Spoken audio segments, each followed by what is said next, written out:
What up, y'all? DCFAYGOGUY. Today we are going to be taking a look at Big Hoodoo's The Red Book. Or should I say, it looks like it's titled The Houdini Chronicles Part 1, The Red Book. Like, this is the first in what we're going to get as, I believe it was a trilogy. I'm just going to call it The Red Book, you know. I know it's kind of, The Red Book is technically the subtitle to the album, because this is the first part in a multi-part series.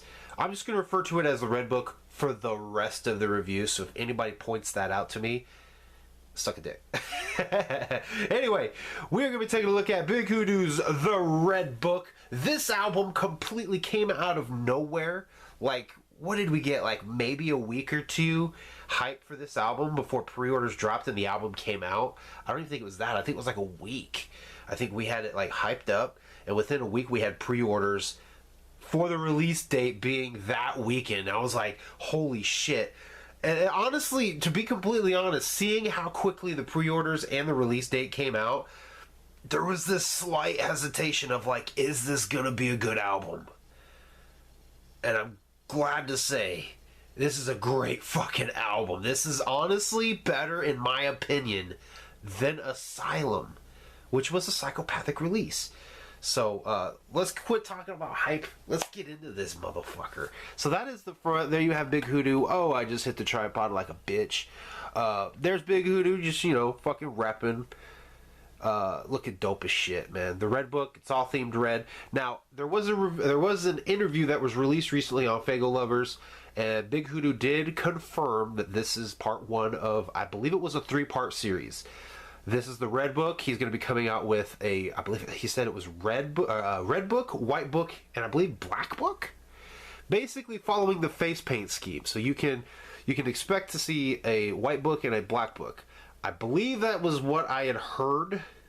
Correct me if I'm wrong, but I believe that was what Hoodoo had said, is there will be a Red Book, a Black Book, and a White Book, just basically following the colors of his face paint, which, absolutely dope, man. I think this album is great and has got me hyped for more. I hope we don't have to wait too long for more. Here I go again, rambling on. Let's take a look at this. Let's take a look at it. Crack it open. There is the disc. Fucking looking dope, you know. I know there was a little bit of some gripes in the past, or during the announcement of this album. There were some people kind of pointing out that he named it the Red Book, and there's only one book, and that's the Green Book, you know. Most people bringing in the whole fucking divide and talking about Twisted and all that bullshit, you know. I feel like he picked a good name just because, you know, who has a copyright on calling a fucking album red, green, blue, black? You know what I mean? So, there's Big Hoodoo's kind of, I want to say logo. I feel like this is his logo more so, though. The Hoodoo head in the back. I feel like that's his logo more, but this is also some of the artwork that's been displayed on his albums in the past and some of his stage shows. Crack open the book. Real simple. Just got your credits over here on the left. And promoting also albums from Big Hoodoo. And I'm going to be honest with you. This album, it's tough to say if it's his best, but I feel like he did blow Asylum away. If this album was a little bit longer, it would definitely, like, I don't know. I don't even know. I would put it right on par with the other two, though. So if you like Asylum and if you like Crystal Skull, or if you don't, this album may or may not be for you. Hoodoo fucking killed it, though, man. There he is again, looking dope as shit. I believe that's just a close-up of the cover. It looks like a close-up of the cover to me. Dope looking artwork, man. Just stuck with the red theme throughout the whole book. Now we're going to get into the meat and taters. And that is the back with the track list, which is Juice. So when land flies, you either ride to the cemetery or the hospital. When the pressure's on, we get lit. Ski mask, text, and max extended clips. Don't nobody move when we stalk the streets. Who doing it?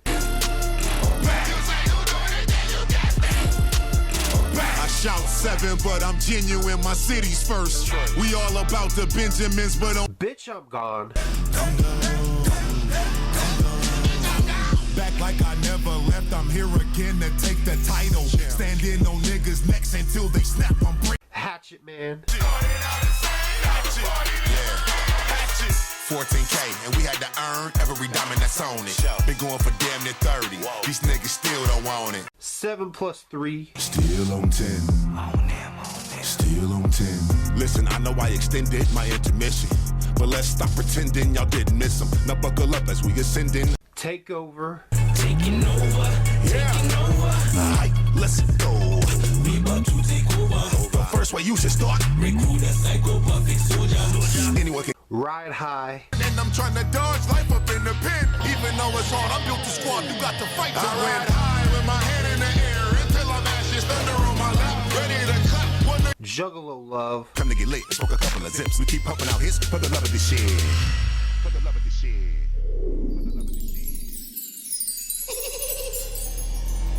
R.I.P. All you bitch niggas die. I wake up feeling like a million. Villain disguised like a civilian. Killer. Ill when I change, I'm a chameleon. Against the grain. A lot of games. Now they all respecting how I moved against the grain. Even through the hating, the despise, we still hitting. Not sure how we made it, but like Nas, it was written. Over. And time of my life. Been taking L's on my life, so I ain't scared to lose. Getting high, spend my life learning how to fly. I turn my dreams into wings, now I'm in the sky. I'm in glow. So this album, like I said, if it was a little bit longer, it would definitely like steal the #1 spot from some of his previous albums. It's such a solid album, but it does feel really short.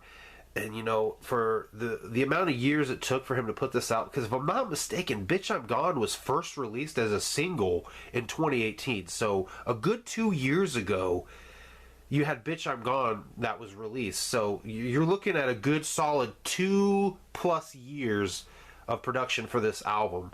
So, and I remember he performed Bitch I'm Gone at the 2018 gathering of the Juggalos. So easily over 2 years worth of producing this album. So if the other two don't take as long, I'm definitely hype. You know what I mean? Because you gotta put yourself in check if you know you're gonna be waiting for a while. But my standout songs on this, I might as well just point out my least favorite songs, because I love this album so fucking much. I'm not a huge fan. You guys are gonna be so surprised by this. I don't really care for Juggalo Love. I can't with Ouija Mac.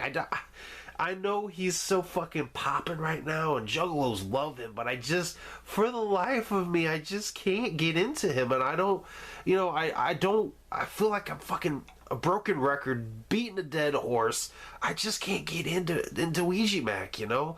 I've tried, and I don't want to sound like a fucking hater, because I don't hate Ouija Mac. I just don't like Ouija Mac, you know? I think he's cool as a person. I think it's cool the love he's getting. I can't get into his shit, and I don't know why.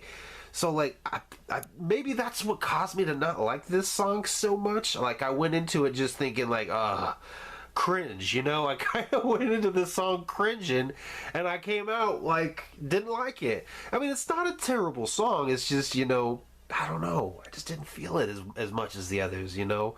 I do find myself a lot, though. Like, anytime somebody says, hey, I'll go, hey. I'll just kind of repeat that back, and I get, like, funny looks and shit. But, yeah, Juggalo Love is the one song for sure that I really ain't feeling. I don't skip it. Honestly, I don't skip it, but it's the least favorite for sure. Hatchet Man has points where I kind of want to skip it as well, because it kind of follows that trap style rapping. You know, it's a little repetitive and stuff like that. But all in all, I usually end up listening to Hatchet Man. It does give me urges, though, to skip.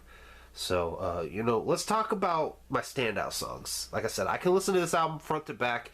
The two songs that I really don't care for are Hatchet Man and Juggalo Love. But my standout fucking songs, okay? Standout 7+3, R.I.P., and Against the Grain. Now, let me talk about R.I.P. and Against the Grain, because these songs right here, I know he's not watching, but fucking A, Big Hoodoo. You gave me Bone Thugs and Harmony vibes with R.I.P., man. That fucking song is so fucking banging. Like, I was just like, holy fuck, dude. He's giving me some vibes. And Against the Grain, if you mix this on a CD with other Psychopathic Rida songs, I would never have known it was a Big Hoodoo song. It straight up gives you Psychopathic Rida vibes, like some old school gangster rap on Against the Grain. Like, for real, like, if you played this alongside some dumping songs from Psychopathic Riders, it would mesh in so well. I may be the only one who feels that way, but I feel like Against the Grain could mix really well with a bunch of Psychopathic Riders songs, just for real. Yeah. I do want to say one other thing, though, before we kind of close out this review. There's one song that I really wish they would have put that. I really wish Big Hoodoo would have put on here. And that is the anthem. Off of the Bloody Screams of 17 album. Well, it's not the anthem, is it? What was that called? The Legacy. Totally butchered the name of that. The Legacy off of Bloody Screams of 17. That album to me really kind of felt like a sampler because a lot of the songs on that album got re-released elsewhere. The Zug Island songs were other releases. I believe the Misery song was another release, as well as the Isham song. I believe there was one other one that I know for sure came out elsewhere as well. A few of the ones that were on there came out on the Hurricane of Diamonds CD, but that Hurricane of Diamonds was just basically a compilation of shit that came out in 2017 anyway. But I feel like the Legacy should have been put on here and basically just kind of cement the fact that Bloody Screams of 17 was a sampler. Because this is really the vibe I get off of that album, or off of that Hollow Wicked release. So the Legacy not being on here is really kind of disappointing. That would have given the album a solid 12 songs, made it a full, even album like that. And it would fit in so well. In fact, I think what I might do is go on my iTunes and just kind of throw it in here as like a bonus track. Because I feel like it belongs here. Like, I feel like that song was intended for what was going to become this album. Because you can tell, obviously he's been working on this album for a few years. And I feel like The Legacy was one of the songs that was supposed to belong here. Maybe it was forgotten about. Maybe, I don't know. I don't know what the decision process was for The Legacy. But that song belongs on this album. So it should have been put on here. Flat out. I 100% think that. But, yeah, those are my songs that I don't really care for. Those are my standout songs. Front to back, this album is fucking banging. Even with the songs that I really don't care for. So, Big Hoodoo, goddamn, man. You made us wait a good 4 fucking years for another album, and you delivered. And not only did you deliver, you did it with little anticipation for this album. Well, I mean, the fact that we knew you were putting out an album for the last several years, and then out of nowhere, bam, here's the Red Book, and it fucking hits so goddamn hard. Fucking A, Big Hoodoo. Keep up that momentum, brother. I hope you keep coming up with new albums in the near future. Like, let's not wait 4 years for the next one, for Black Book or White Book or whichever one's coming next. So that is my thoughts on Big Hoodoo's The Red Book. Amazing album. If you have not listened to this, get out from under your rock and go fucking listen to this album, man. Big Hoodoo is the shit. This album really confirms it. So that is my thoughts. Tell me your thoughts down below. What are your favorite tracks off of this album? What are your least favorite tracks? And I thank you guys for watching. I'll see you guys next time.